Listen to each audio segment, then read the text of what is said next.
저는 서울에 살고 있는 35의 여성이고 얼마 전 철없는 남편놈과 아주 속 시원하게 이혼을 하게 되었네요. 5년 동안의 결혼 생활이 이렇게 막을 내리고 말았습니다.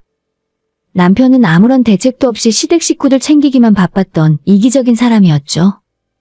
결혼 전에는 제 앞에서 어른스러운 척, 성숙한 척 연기를 했었고 저는 그런 거짓된 모습에 감쪽같이 속고 말았던 것입니다.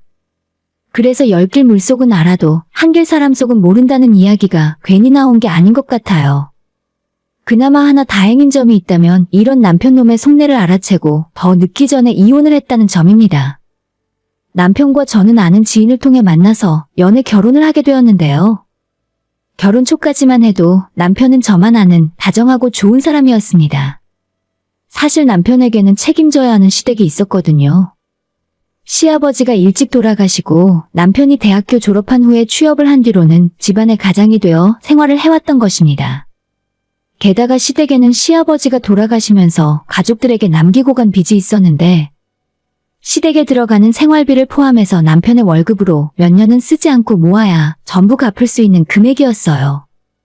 만약 제가 미리 알았다면 상속 포기라거나 다양한 방법을 찾아봤을 텐데 어머님이나 남편이나 그런 면에서는 무지했기 때문에 전부 자기들이 갚아야 하는 줄 알았나 봐요. 그래서 결혼 전 남편의 고민은 저와 결혼을 해야 하나 말아야 하나 갈등을 하더라고요. 결혼해서 저까지 고생시킬 수는 없다는 생각이었죠. 빚을 모두 갚는다 치더라도 부양해야 할 시어머니와 아직 대학 다니는 결혼하지 않은 시동생이 있으니 그 또한 남편에게는 큰 짐이었던 것 같았습니다. 하지만 어차피 빚이라는 게 제가 같이 힘을 모아 몇 년 고생하며 갚아나간다면 해결 못할 수준의 문제도 아니었고 시동생도 취업해서 돈을 벌면 같이 부담을 해줄 수 있으니까 점차 나아질 거라고 생각했어요. 게다가 남편은 능력이 부족한 사람도 아니라서 빚만 전부 해결하고 나면 먹고 사는데 큰 문제도 없을 것처럼 보였습니다. 저도 나름대로 좋은 직장을 다니고 있었고 앞으로도 계속 맞벌이를 할 테니 집도 사고 아이 낳고 키울 자신도 있었죠. 그래서인지 남편은 어려운 본인의 사정을 알고도 시집을 와준 저에게 고마워하며 무척이나 잘해줬습니다. 남편이 결혼 전에 제게 약속 한 가지를 해주었어요. 제가 먼저 시킨 것도 아닌데 본인이 먼저 이렇게 말을 하더라고요. 자기야, 정말 고마워. 우리 집안 사정 뻔히 알면서도 나랑 결혼한다고 해줘서. 지금은 어쩔 수 없고 집안 빚만 다 갚고 나면 그때는 정말 우리만 생각하면서 살자. 그때부터는 나도 엄마고 동생이고 신경 안 쓰고 자기랑 행복하게 살 생각만 할 거야. 남편의 말을 저는 의심조차 해보지 않고 믿어버렸고 정말 결혼해서 빨리 빚만 다 갚고 나면 평생 우리 앞에 좋은 일만 가득할 줄로 알았어요. 그렇게 믿었던 남편인데 그 믿음이 실망으로 변하게 될 줄은 꿈에도 몰랐습니다. 처음 시댁에 인사드리러 갔을 때부터 결혼 준비를 하는 내내 시어머니도 제게 진심으로 고마워하는 듯 보였어요. 신혼 때까지만 해도 제가 시댁에 가면 손에 물 한 방울 묻히지 못하게 하시던 시어머니였으니까요. 저희가 결혼하고 3년쯤 지났을 때 그때부터 남편과 시댁이 저를 대하는 태도가 조금씩 변하기 시작했어요. 제가 시댁에 해주고 있는 희생과 배려를 당연한 것처럼 받아들이기 시작했다는 겁니다. 서운함은 늘어갔지만 그래도 그때까지는 큰 문제 없이 결혼 생활을 유지하고 있었어요. 하지만 그것도 시간 문제였고 처음에 제게 그렇게나 잘해주던 남편이 시간이 지나니 다른 사람으로 변해버리더라고요. 내가 결혼했던 그 사람이 맞나 싶을 정도로 다른 사람이 되어 있었습니다. 저는 남편에게 안중에도 없어진 지 오래였고 제 앞에서 대놓고 자기 식구 챙기기에 급급했으니까요. 그래도 결혼해서 살아온 시간도 있고 마냥 좋던 신혼도 지났으니 그러려니 생각했습니다. 하지만 그리고 얼마 후 남편이 저 몰래 제대로 사고를 치고 말았죠. 남편과 저는 재산을 공동 관리를 하고 있었는데 일단 시댁빚과 생활비 보조는 남편이 도맡아 지원해드리고 있었습니다. 그리고 제 월급으로는 저희 부부 생활비와 보험, 적금을 들며 제가 맡아서 계획적인 생활을 하고 있었죠. 요즘은 은행 업무도 대부분 각자의 핸드폰으로 관리를 할 수 있기 때문에 쓸 일이 없는 통장은 안방 서랍에 함께 보관하고 있었어요. 그러던 어느 날 저는 개인적인 용무로 은행에 갈 일이 생겼고 남편 통장도 함께 정리를 할 겸 같이 가지고 다니게 되었어요. 제 용무가 끝나고 남편의 통장을 은행 앞에 있는 ATM 기계에 집어넣고 통장 정리를 하던 중에 저는 당황하고 말았습니다. 남편이 저모르게 대출을 받았더라고요.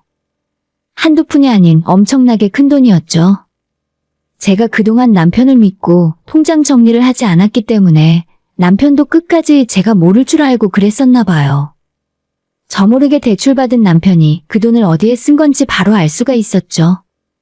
남편이 대출받은 날짜를 확인해보니 바로 시어머니가 몇 달 전에 새 아파트로 이사를 한 날과 거의 일치했습니다.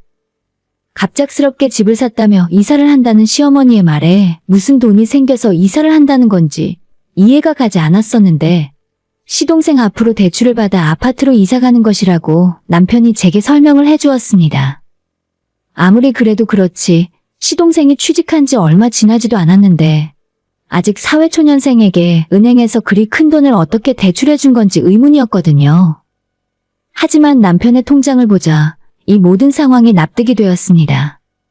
시동생이 대출을 받아 샀다고 했던 어머님의 아파트는 결국 남편이 저몰래 대출을 받아서 돈을 보태드렸던 겁니다.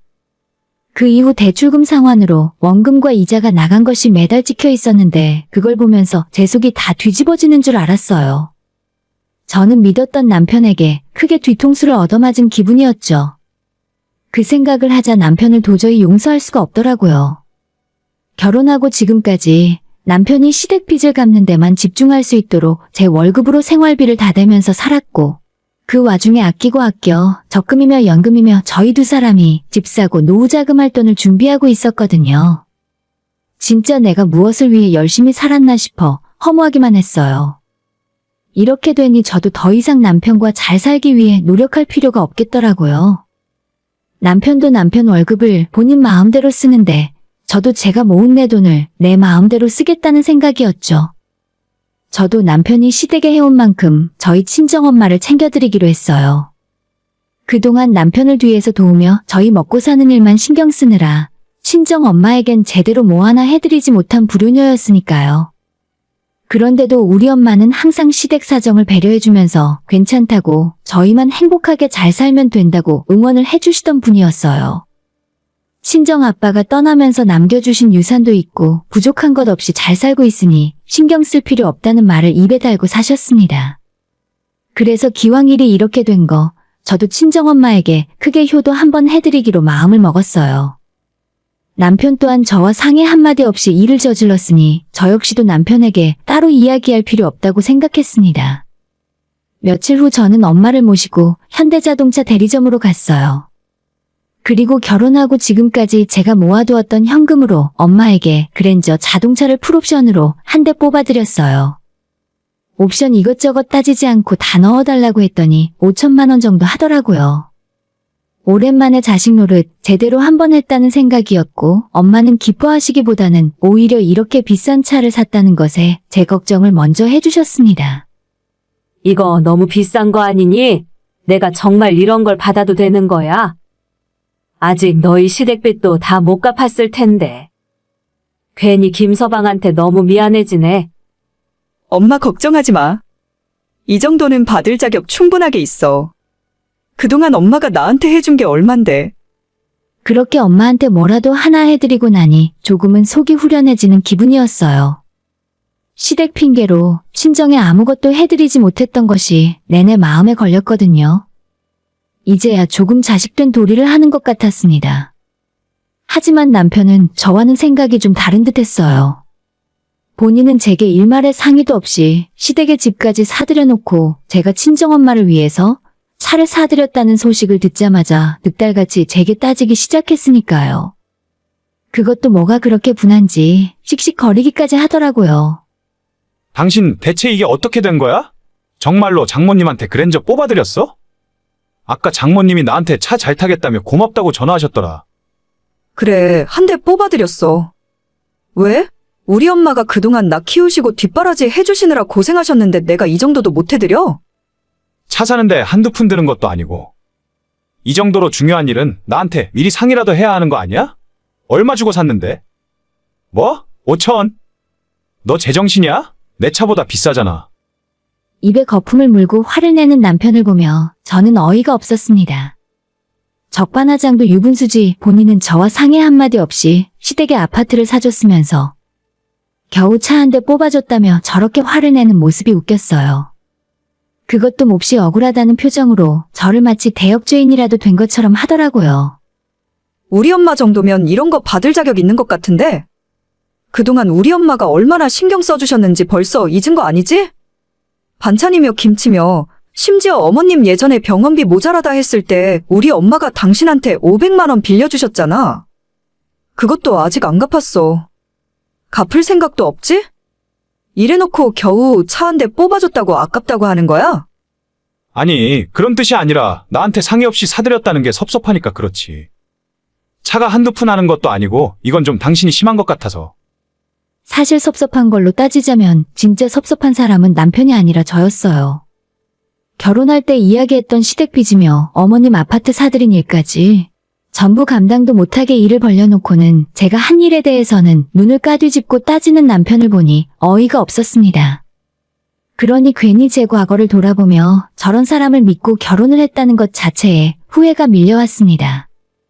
하지만 그 뒤에 벌어질 일에 비하면 적반하장으로 나오는 남편의 행동은 아무것도 아니었어요. 남편이 뻔뻔하다 못해 파렴치한 인간이라는 것을 뒤늦게 깨닫고 말았으니까요. 남편이 제가 저희 엄마에게 차를 선물해드린 것을 핑계로 아주 터무니없는 것을 요구해 오더라고요. 내가 생각해봤는데 이건 좀 불공평한 것 같아. 우리 엄마도 차 한 대 사드려야 계산이 맞지. 나 도저히 이대로는 양심에 찔려서 그냥 못 넘어가겠어. 그래, 그건 내 능력 밖이야. 난 안 될 것 같은데? 안 돼? 왜 안 돼? 당신 엄마한테는 차 사줘도 되고 우리 엄마는 안 된다는 거야? 솔직히 이미 시댁에는 충분하게 해드렸다고 생각해. 당신이 지금까지 벌어온 월급을 전부 어머님한테 가져다 드렸잖아. 그것도 모자라서 이제는 차까지 뽑아드리겠다는 거야? 지금 그 말이 아니잖아. 당신 말대로 내 월급으로 우리 집안 어려운 형편 도와준 건 맞는데 그렇다고 어떻게 우리 엄마한테 그럴 수가 있어? 적어도 양가 부모를 차별하는 건 안 되는 일이지. 우리 엄마가 당신을 얼마나 아끼고 예뻐해 주셨는데. 그래, 어머님이 나를 예뻐해 주셨다고? 내가 용돈 드릴 때만 기분 좋으신 것 같은데 집안 제사 있을 때마다 나 불러서 일 시키고 시댁 생활비 적다며 올려달라고 하시잖아. 사실 시어머니는 저희한테 바라는 것만 있었지 결혼 생활하는데 도움을 주신 건 거의 없다시피 했어요. 친정엄마는 항상 물심양면으로 도와주셨고 돈이 필요하면 돈을 주시고 언제든 무엇이든 하나라도 더 챙겨주려고 하셨습니다. 아, 됐고. 난 무조건 우리 엄마도 장모님이랑 똑같이 차 사드릴 거니까 그렇게 알아. 당신이 싫다고 해서 나까지 불효자 만들 생각하지 마. 저는 그때 남편에게 되묻고 싶었어요. 당신이 시댁에 해준 그 비싼 아파트 대출금을 뱉어내면 시어머니한테 저희 친정엄마랑 똑같은 차를 사드릴 테니 그렇게 할 수 있겠냐고요. 하지만 일단 한번 참기로 했습니다. 남편에게 마지막으로 기회를 주고 싶었거든요.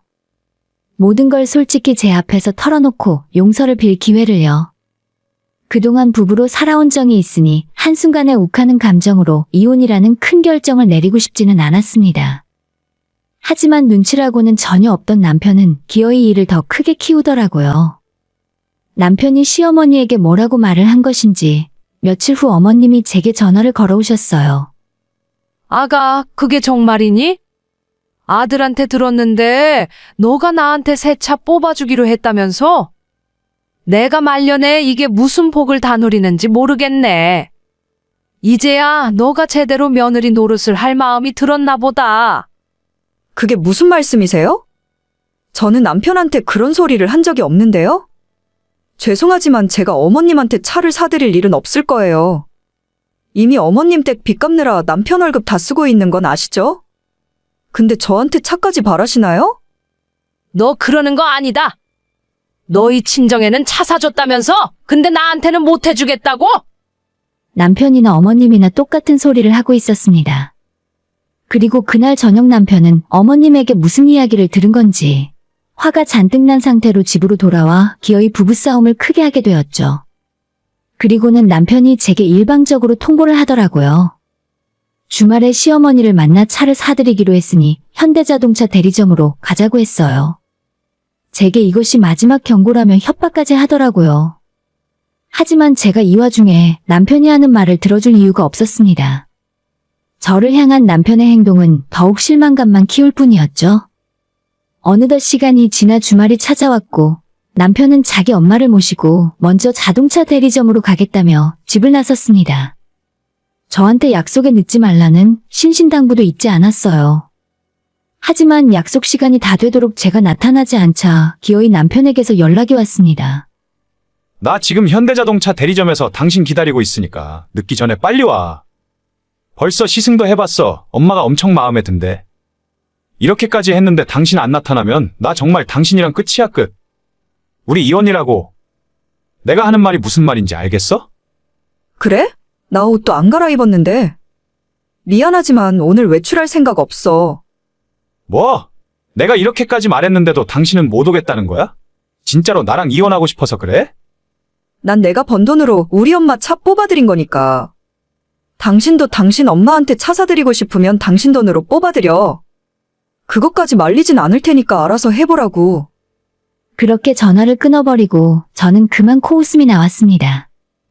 본인 잘못한 것도 모르고 시어머니 차를 사드리지 않는다며 이혼까지 들먹이는 남편의 모습에 더욱 실망을 했을 뿐이에요. 반성은커녕 끝까지 이기적으로 자기 식구만 챙기려는 남편의 모습에 저도 이제는 이혼을 하기로 마음을 먹었습니다.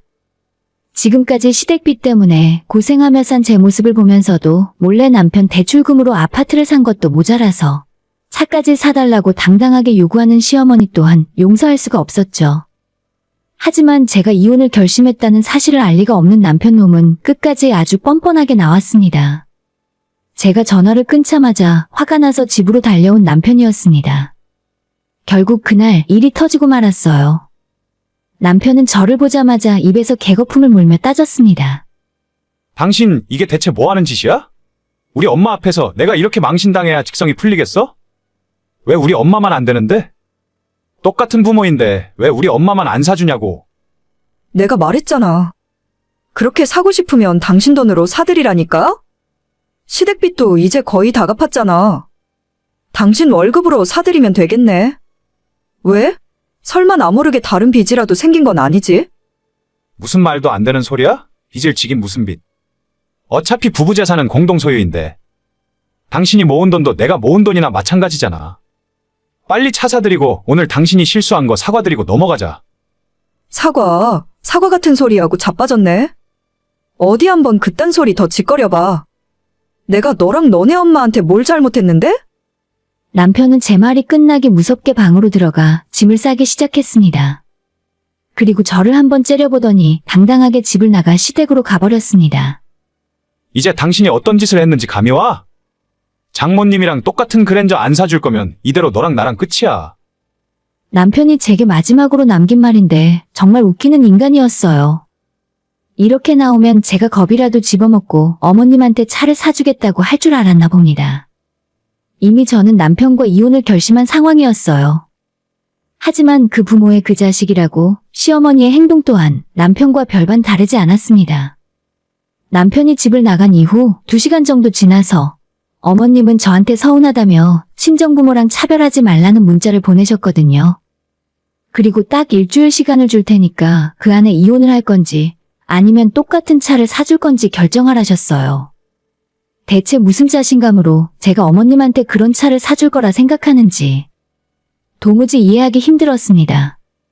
그것도 자기들이 기한까지 정해서 무조건 사놓으라는 태도가 황당했어요. 남편은 본인의 행동이 이미 제게서 오만정이 다 떨어지게 했다는 사실을 전혀 눈치채지 못한 것 같더라고요. 그래서 저는 남편이 원하는 대로 해주기로 마음을 먹었습니다. 이혼 서류에 도장을 찍고 제대로 이혼해주기로요.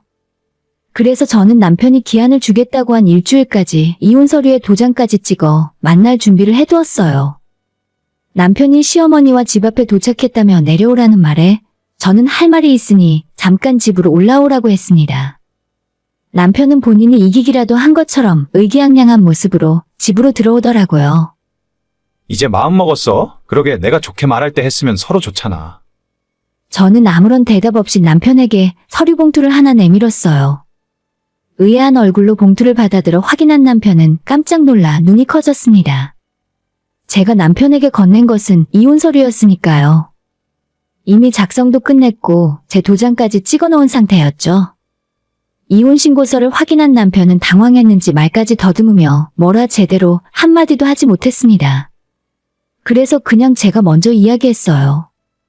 어때? 당신 하자는 대로 해봤어. 기왕 이렇게 된 거 하루빨리 끝내자. 당신 편하라고 서류도 미리 다 준비해놨지. 그리고 아무 말도 못하는 남편에게 준비한 통장까지 건네주었습니다. 내가 평생 모르고 살 줄 알았어. 당신 앞으로 대출받아서 어머님 아파트 사드리면 내가 끝까지 모를 줄 알았냐고. 난 이제 너 같은 인간 뒤치다꺼리 하기 싫으니까 깔끔하게 여기서 끝내자. 남편은 모든 걸 확인하고는 체념한 듯 갑자기 태도를 바꾸었어요. 아니, 이건 엄마가 내 앞으로 대출 좀 해달라고 부탁해서 어쩔 수 없었던 거야. 어차피 나중에 엄마 돌아가시면 우리가 물려받을 건데 뭐가 문제야? 아니, 진짜 미리 말 못한 건 미안해. 너는 대출받아서 너희 엄마 집까지 사주고 겨우 우리 엄마 차 한 대 사준 걸로 이 난리를 쳐? 너가 감히 누굴 용서해? 나랑 이혼하고 당신 엄마 아파트 대출금 갚으면서 평생 살아. 어머님 차 필요하다고 하시니까 그것도 너 돈으로 직접 사드리고. 한참 저희가 그러고 싸우는 사이에 아래층 주차장에서 기다리고 있던 어머님이 집으로 올라오셨는데 상황이 완전 역전되어 남편이 제게 싹싹 빌고 있는 모습을 보시고는 큰 충격을 받으셨어요. 어머님까지 합세해서 저한테 사과하고 이혼하지 말아달라 설득을 하셨지만 이미 마음이 완전히 굳어졌기 때문에 소용없었습니다. 정신 못 차리고 시댁에 다 가져다 퍼준 남편도 문제였지만 그런 남편을 옆에서 부추기며 상식밖에 미친 짓을 시킨 건 시어머니였죠. 아무리 남편이 잘못하더라도 절대 제가 이혼하자고 할 줄은 몰랐을 겁니다. 저는 두 사람을 가차없이 저희 집에서 쫓아냈고 절대 이혼할 수 없다며 끝까지 버티는 남편 때문에 이혼 소송까지 진행하게 되었어요. 그리고 그 결과는 당연히 제가 원하는 대로 이루어지고 말았습니다. 시어머니와 남편이 차 사달라고 저한테 강요하고 이혼까지 하겠다며 협박하던 증거가 다 남아있었기 때문에 재판은 저한테 유리하게 돌아갈 수밖에 없었죠. 물론 저희가 살고 있던 아파트는 결혼 전에 친정엄마가 제게 사주셨기 때문에 남편에겐 전혀 권리가 없었고 재산분할 받을 것도 전혀 없었습니다. 시어머니 병원비라고 빌려갔던 500만 원까지도 이혼하면서 다시 받아냈고 저는 한 점 후회도 남지 않았어요. 이혼 소송 때문에 긴 시간을 잡아먹긴 했지만 속 시원한 결말이라 다행이에요. 남편은 저와 이혼한 뒤로 완전 빈털터리가 되고 말았습니다. 본인 월급을 전부 어머님 빚과 아파트 대출 갚는 데 쓰면 남는 게 없더라고요. 남는 게 없는 수준이 아니라 적자일 겁니다. 바로 부동산의 급매물로 나왔다고 하는데 그 집 팔아서 어디로 갔는지 모르겠어요. 저만 믿고 시댁 일속만 챙기려고 몰래 일을 꾸미다가 아주 제대로 본인의 인생까지 망치고 말았습니다. 남편과 결혼했던 몇 년의 시간은 억울하고 아깝지 않은 건 아니었지만 더는 제 인생을 허비하지 않았던 것을 위안으로 생각하려고요. 앞으로는 저희 엄마에게 하지 못했던 효도를 하면서 살 겁니다. 오늘의 사연은 여기까지입니다. 구독과 좋아요, 알림 설정은 많은 힘이 됩니다. 다들 행복하시고 좋은 하루 되세요.